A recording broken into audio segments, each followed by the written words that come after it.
When you're creating a new performance benchmark, you need to defy a few conventions, starting with the first ever inline 3-cylinder engine in a sport side-by-side.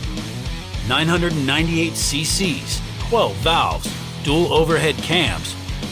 ultra-lightweight forged pistons and connecting rods,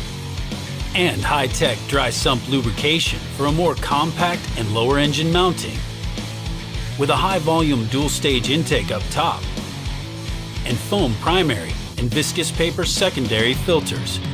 feeding 3 big 41mm throttle bodies for ultra-quick throttle response into an aggressive 11.3:1 compression ratio, and out through a performance-tuned 3-into-1 exhaust, including equal-length head pipes to equalize cylinder efficiency, for jaw-dropping power and fantastic mid-range torque, all the way to a thrilling 10,500 RPM redline.